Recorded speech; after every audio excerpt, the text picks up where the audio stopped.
Thank you for joining Wars of the Roses as we continue with part 26, Degrees of Freemasonry, of the Origin of Freemasonry and Knights Templar by John Bennett. Degrees of Freemasonry, symbolic degrees. Entered apprentice. The first degree of Freemasonry in all the rites is that of entered apprentice.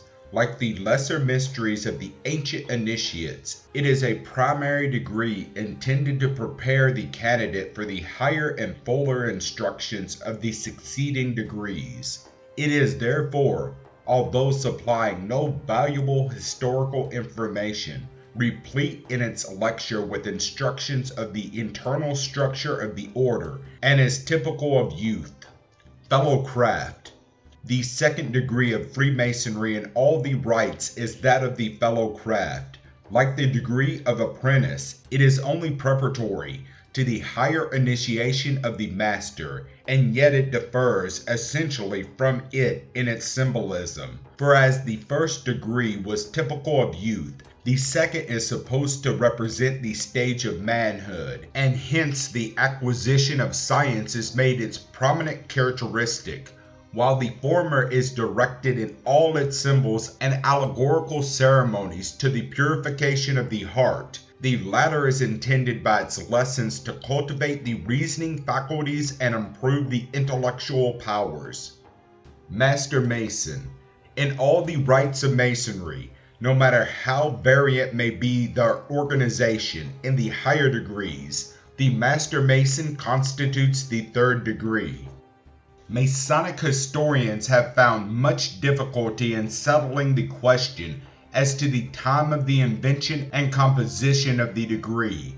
The theory that at the building of the Temple of Jerusalem, the craft were divided into 3 or even more degrees, being only a symbolic myth, must be discarded in any historical discussion of the subject. The real question at issue is whether the Master Mason's degree, as a degree, was in existence among the operative Freemasons before the 18th century, or whether we owe it to the revolutionist of 1717, and documentary evidence is yet waiting to settle the precise time of its composition as we now have it. It was originally called the Summit of Ancient Craft Masonry, but under the present organization, the degree is actually incomplete because it needs a completement that is only to be supplied in a higher degree. Hence, its symbolism is necessarily restricted in its mutilated form to the first temple and the present life, although it gives assurance of a future one. See Revival in Degrees. The whole system of craft masonry is intended to present the symbolic idea of man passing through the pilgrimage of life. The entered apprentice mason is taught those elementary instructions which are to fit him for further advancement in his profession, just as the youth is supplied with that rudimentary education which is to prepare him for the active duties of life. As a fellow craft, he is directed to continue his investigations in the science of the institution and to labor diligently in the task it prescribes, just as a man is required to enlarge his mind by the acquisition of new ideas and to extend his usefulness to his fellow creatures. But as a Master Mason, he is taught the last, the most important and most necessary of truths, that having been faithful to all his trust, he is at last to die and to receive the reward of his fidelity. It was the single object of all the ancient rites and mysteries, practiced in the very bosom of pagan darkness, shining as a solitary beacon to all that surrounding gloom, and cheering the philosopher in his weary pilgrimage of life to teach the immortality of the soul. This is still the greater design of the third degree of Masonry. Capitular degrees. Mark Master. Mark Master is the fourth degree of the American Rite. The traditions of the degree make it of great historical importance, as we are informed that at the building of the temple each operative Mason was distinguished by his mark, and the disorder and confusion that might otherwise have attended so immense an undertaking was completely prevented. Not less useful is it in its symbolical signification. It teaches us that we should discharge all the duties of our several stations with precision and punctuality, that the work of our hands and the thoughts of our hearts should be good and true, not sinful and defective, not unfinished and imperfect, but such as the great overseer and judge of heaven and earth will see fit to approve as a worthy oblation from his creatures. It holds forth to the desponding the encouraging thought that although our motives may sometimes be misinterpreted by our erring fellow mortals, our attainments be underrated and our reputations be transduced by the envious and the malicious, there is one, at least, who sees not with the eyes of men, but may yet make the stone which the builders rejected the head of the corner. Past Master.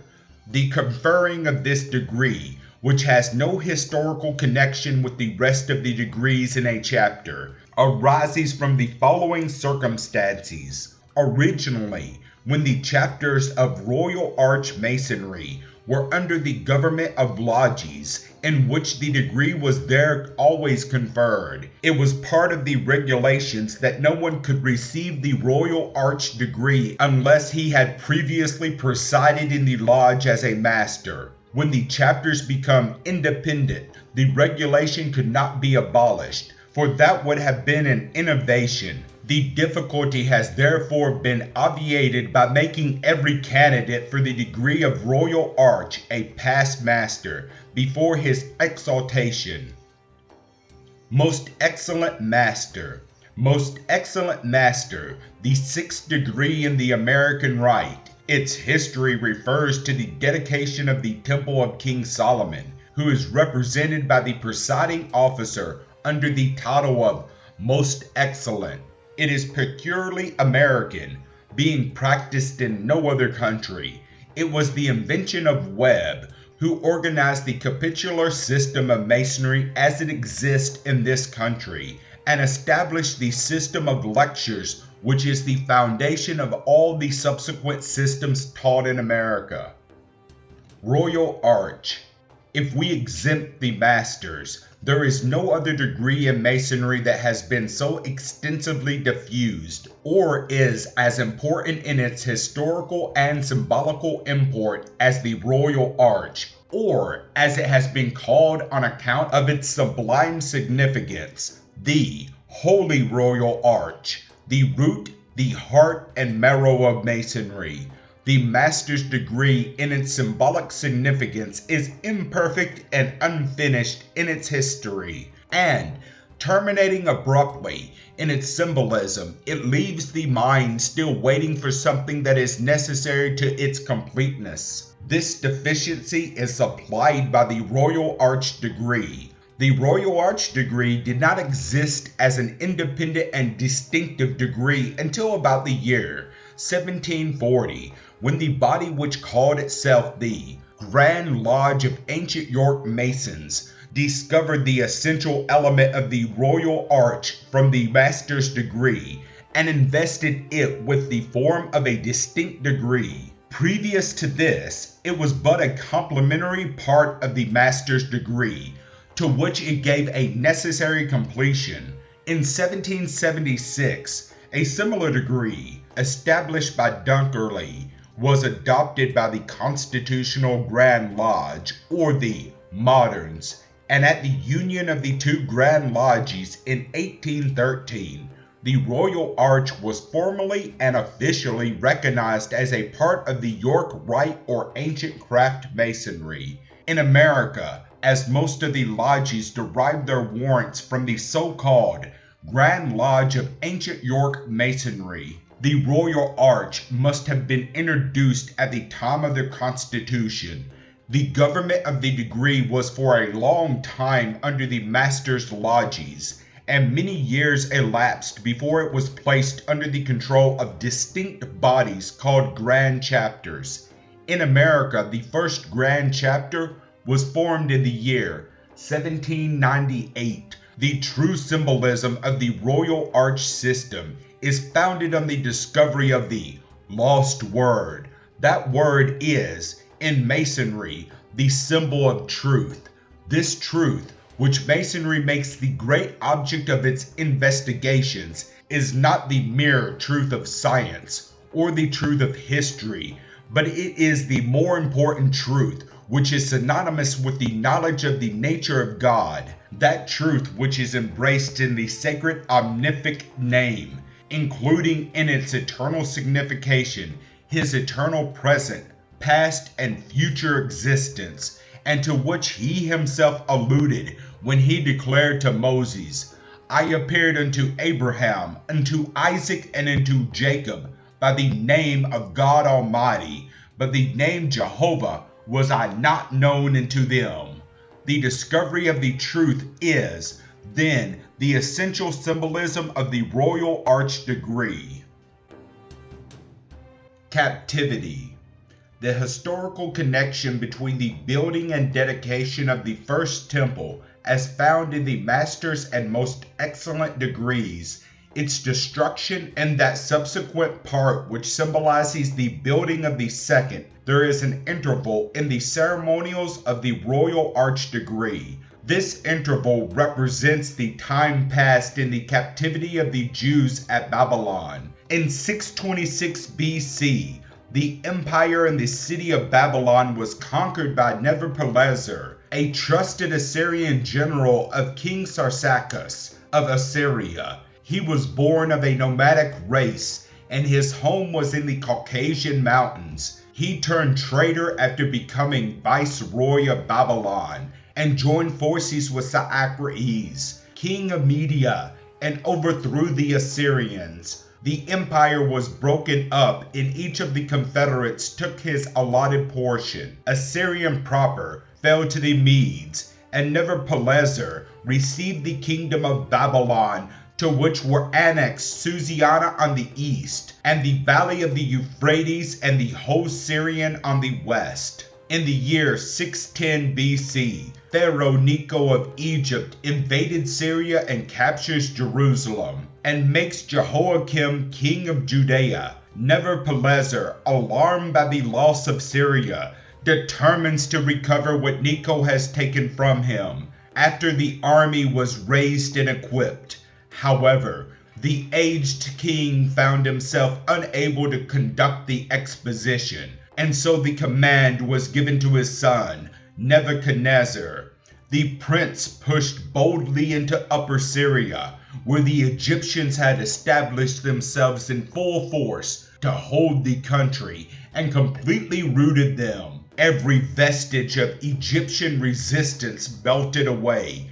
Proceeding towards the west, he paused for a short time in Palestine, where he received the submission of Jehoiakim, whom Pharaoh Necho had set up, and then continued his triumphant course to the gateway of Egypt. It was during this expedition, in the year 606 BC, that Daniel and his friends were made captive at Jerusalem and taken to Babylon, with many of these sacred vessels, and from this date, the principal computation of the 70 years of captivity begins. Nebuchadnezzar, while at the gateway of Egypt, receives news of his father's death, and, without delay, he, fearing that some rival might usurp the throne of Babylon, gave orders for his army to retrace its course into Upper Syria, and himself, with a detachment, made all speed by the nearest route across the desert to the capital.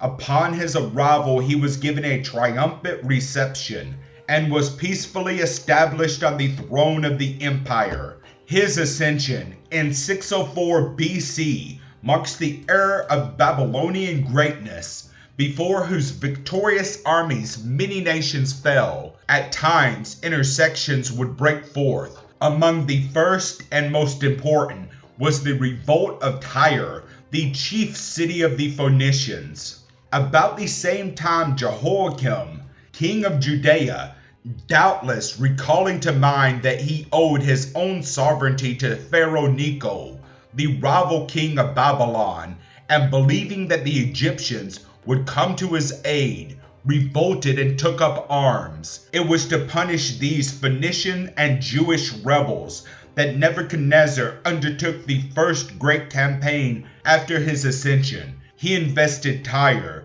but that strong city proved for him a long time impregnable. So the king, without desisting from the siege, divided his forces and with one division proceeded against Jerusalem.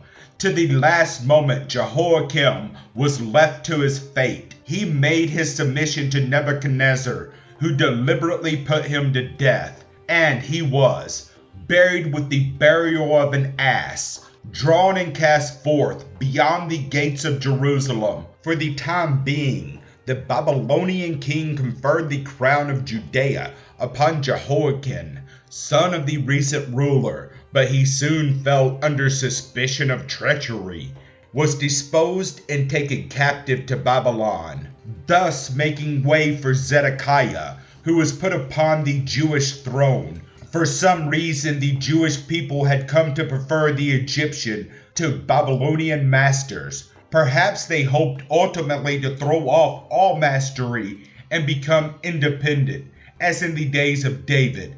At any rate, Zedekiah, after having kept his faith with Nebuchadnezzar for 8 years, became at heart disloyal, and in 588 BC entered into an intrigue with Egypt against the Babylonians. When Nebuchadnezzar heard of the revolt, he marched with his host against the city of the Jews, and Jerusalem fell. The city was leveled with the ground, the temple pillaged and burned, and the inhabitants carried captive to Babylon. The state of Judea was extinguished.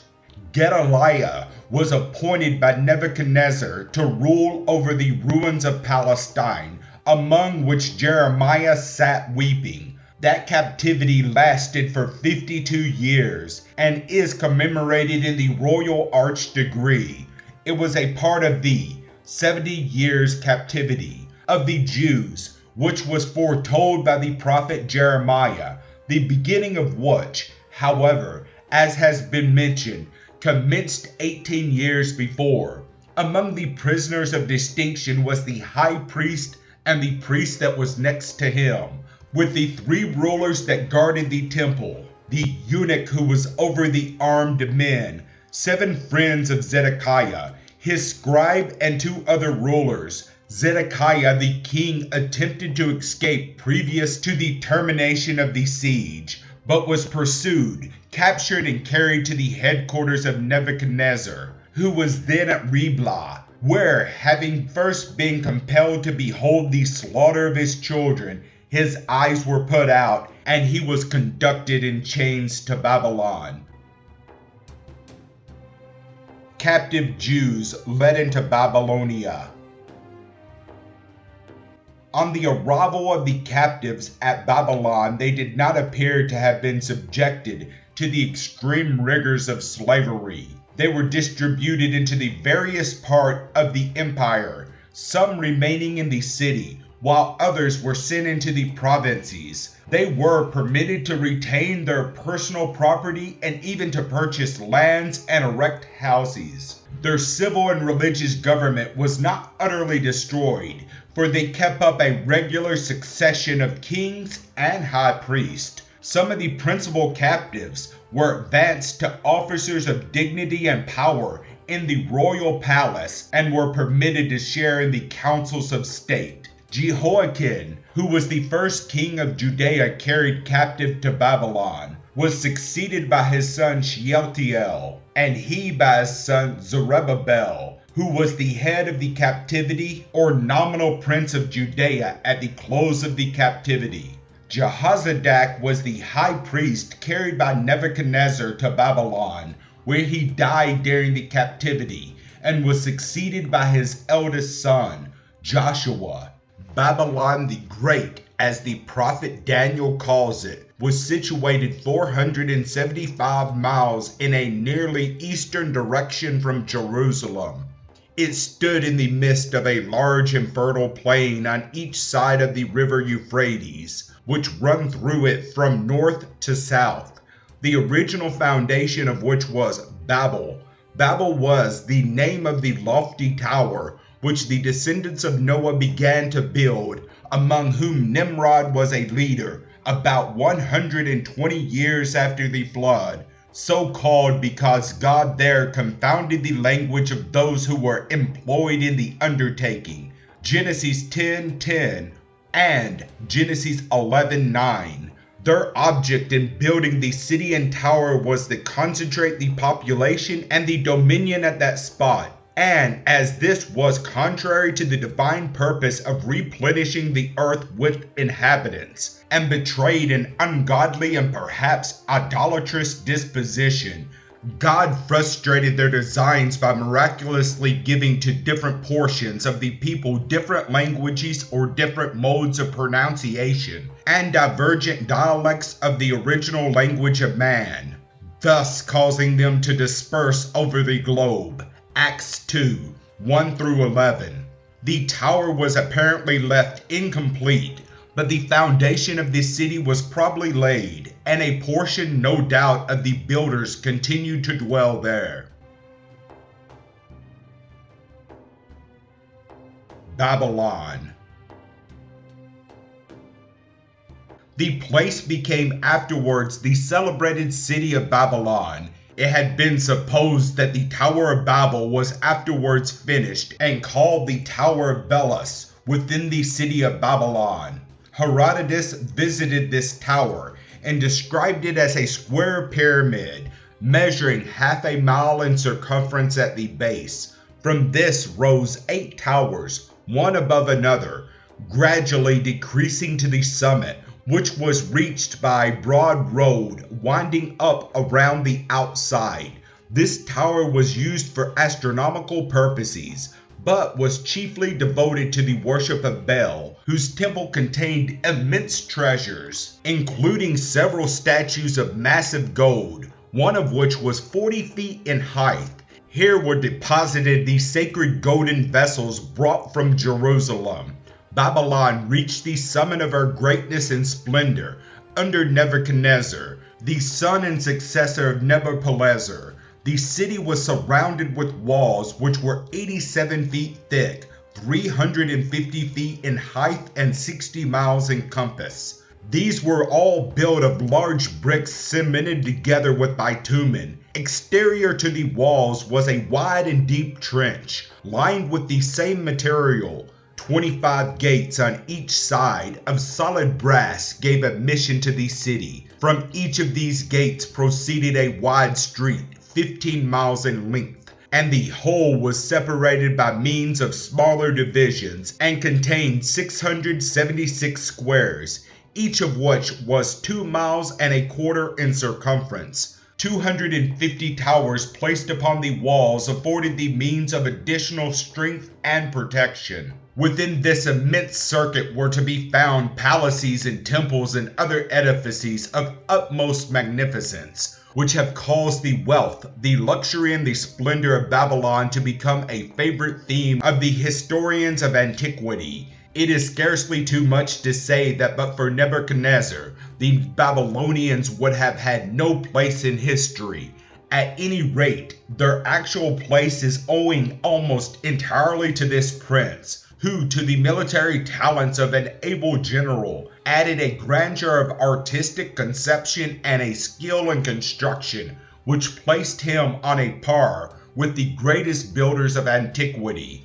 After he captured Jerusalem and buried the great temple of Solomon, and carried away the Jews as captives to Babylon, he also took Tyre and conquered Egypt, and became without doubt the most powerful monarch of his time.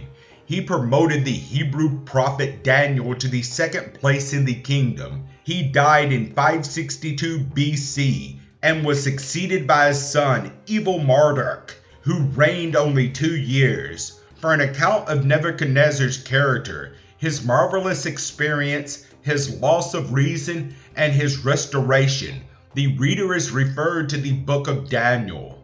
Nabonidus ascended the throne in 555 BC, the sixth king in the line of Nebuchadnezzar, and appears to have shared the royal power with his son Belshazzar, whose mother was the daughter of Nebuchadnezzar. The location of Babylon gave her to the great extent the control of the traffic by the Euphrates and by caverns between Central Asia and Arabia and Egypt, and into her lap flowed, either through conquest or commerce, the wealth of almost all known lands. In consequence of the opulence and luxury of the inhabitants, corruptness and licentiousness of manners and morals were carried to a frightful extreme.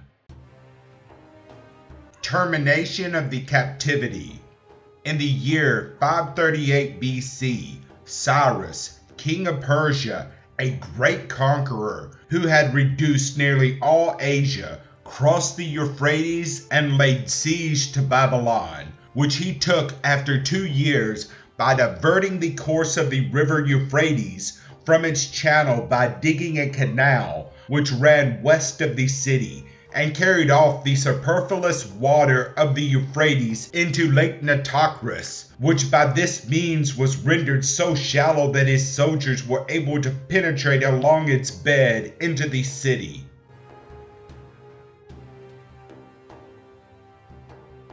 Cyrus the Great.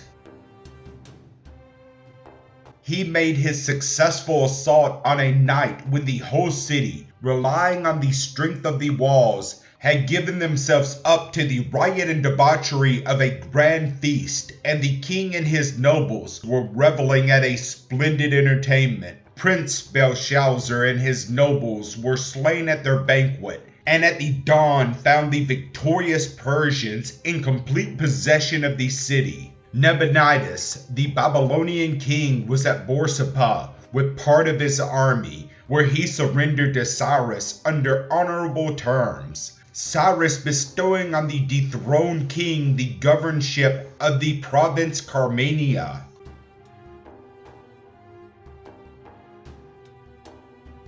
Capture of Babylon.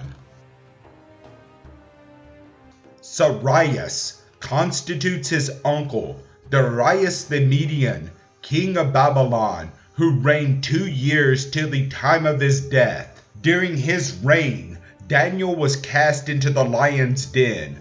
Daniel 6. In 536 BC, Cyrus succeeded to the whole empire, and in the first year of his reign the Jewish captivity terminated.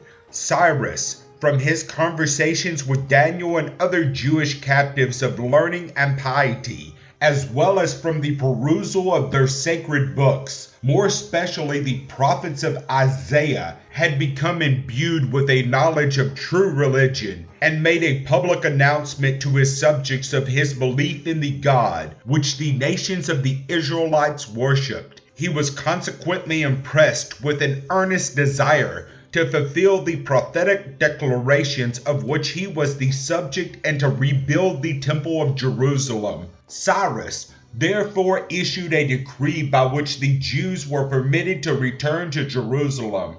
Zerubbabel, the prince of Judea, was the grandson of that king, Jehoiakim, who had been disposed by Nebuchadnezzar and carried captive to Babylon. In him, therefore, was vested the regal authority, and on him as such the command of returning captives was bestowed by Cyrus, who on that occasion, according to Masonic tradition, presented to him the sword which Nebuchadnezzar had received from his grandfather. He also restored to him the greater part of the sacred vessels of the temple which had been carried away by Nebuchadnezzar, the remainder being brought back many years after Ezra. Only 42,360 Israelites, exclusive of servants and slaves, accompanied Zerubbabel, out of whom he selected 7,000 of the most valiant, whom he placed as an advance guard at the head of the people. Their progress homeward was not altogether unattended with danger, for tradition informs us that at the river Euphrates they were opposed by the Assyrians, who, incited by the temptation of the vast amount of gold vessels which they were carrying, drew up in hostile array and, notwithstanding the remonstrances of the Jews and the edict of Cyrus, disrupted their passage. Zerubbabel, however, repulsed the enemy with such ardor as to assure a single victory, most of the Assyrians having been slain in battle or drowned in their attempt to cross the river in their retreat. The remainder of their journey was uninterrupted, and after a march of 4 months, which took them through the ruins of Rabbah and Old Tadmor, or Palmyra of the desert, and the ruins of Damascus, Zerubbabel arrived at Jerusalem with his followers in the month of June, 535 BC. During their captivity, the Jews continued to practice the rites of Masonry and established at various places regular lodges in Chaldea. According to rabbinical traditions, they instituted their mystic fraternity at Naharda on the Euphrates, and Zerubbabel carried with him to Jerusalem all the secret knowledge which was the property of that institution, and established a similar fraternity in Judea. This coincides with and gives additional strength to the traditions of the royal arch degree. As soon as the pious pilgrims had arrived at Jerusalem and taken a needful rest on 7 days, a tabernacle for the temporary purposes of divine worship was erected near the ruins of the ancient temple, and a council was called, in which Zerubbabel presided as king, Jeshua as high priest, and Haggai as scribe, or principal officer of state. It was there determined to commence the building of the second temple upon the same holy spot which had been occupied by the first, and the people contributed nearly $250,000 towards paying the expenses. Scarcely had the workmen well commenced their labors when they were interrupted by the Samaritans, who made application to be permitted to unite with them in the construction of the temple. But the Jews, who looked upon them as idolaters, refused to accept their services. Rebuilding Jerusalem. The Samaritans in consequence became bitter enemies and so prevailed by misrepresentations with the ministers of Cyrus as to cause them to put such obstructions in the way of construction of the edifice as to seriously impede its progress for several years. See Cyrus in the supplement. In the 7 years after the restoration of the Jews, Cyrus, their friend and benefactor, died 530 BC and was succeeded by his son Cambyses. Ahasuerus, who after a reign of 8 years died in Syria. Smerdis, called in scripture Artaxerxes, then usurped the throne of Persia and forbade the Jews to proceed with the work, and the temple remained in an unfinished state until his death, and the succession of Darius to the throne 521 BC. As in early life there had been a great intimacy between this sovereign and Zerubbabel, the later proceeded to Babylon and obtained permission from the monarch to resume the labor. Zerubbabel returned to Jerusalem, and notwithstanding some further delays consequent upon the enmity of the neighboring nations, the second temple, or as it may be called, by the way of distinction from the first, the temple of Zerubbabel, was completed in the 6th year of the reign of Darius, 515 BC, just 20 years after its commencement. It was then dedicated with all the solemnities that accompanied the dedication of the first. See Darius, king of Persia, in supplement. Zerubbabel was of the royal race of David and called Sheshbazzar the prince of Judea. He was born in Babylon, as his name imports, but nothing further than what has been said is known of his history, except that from him both Joseph and Mary descended. The general plan of this second temple was similar to that of the first, but it exceeded it in almost every dimension by 1/3. The decorations of gold and other ornaments in the first temple must have far surpassed those bestowed upon the second, for we are told by Josephus in Antiquity 11:4 that the priests and Levites and elders of families were disconsolate at seeing how much more stupendous the old temple was than the one which, on the account of their poverty, they had just been able to erect. See Jerusalem in supplement. Cryptic degrees. Council of Royal and Select Masters. The proper jurisdiction under which these degrees should be placed, whether under chapters and to be conferred preparatory to the Royal Arch degree, or under councils and to be conferred after it, has excited discussion. The former usage prevails in Maryland and Virginia, but the latter in all the other states. There is no doubt that these degrees belong originally to the ancient and accepted Scottish Rite, and were conferred as honorary degrees by the inspectors of that rite. Repeated attempts have been made to take the degrees out of the hands of the councils and to place them in chapters, there to be conferred as preparatory to the Royal Arch. The General Grand Chapter in the Triennial Session of 1847 adopted a resolution granting this permission to all chapters in states where no Grand Council exists, but seeing the manifest injustice and inexpediency of such a measure, in 1853 it disclaimed all control over them and forbade the chapters under its jurisdiction to confer them. As far as regards the interference of the ancient and accepted Scottish Rite, that question was set at rest in 1870 by the Mother Council, which, at its session at Baltimore, further relinquished all further control over them. Royal Master, the 8th degree of the American Rite, and the first of the degrees conferred in the Council of Royal and Select Masters. The place of meeting is called the Council Chamber, and represents the private apartment of King Solomon, in which he is said to have met for consultation with the two colleagues during the construction of the temple. Candidates who received this degree are said to be honored with the degree of Royal Master. From the legendary history and the symbolism of the degree, we find that, brief and simple as are the ceremonies, they present the great Masonic idea of the laborer seeking for his reward. Throughout all the symbolism of Masonry, from the first to the last degree, the search for the word has been considered but as symbolic expression for the search after truth.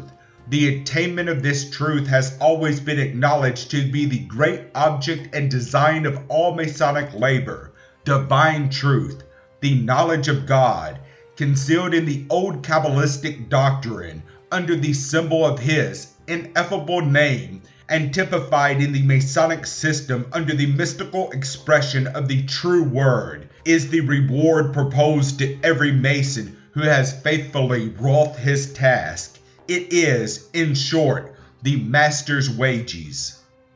Select Master, the 9th degree in the American Rite, and the second of the degrees conferred in a council of royal and select masters. A council is supposed to consist of neither more nor less than 27, but a smaller number, if not less than 9, is competent to proceed to work or business. The candidate, when initiated, is said to be chosen as a select master.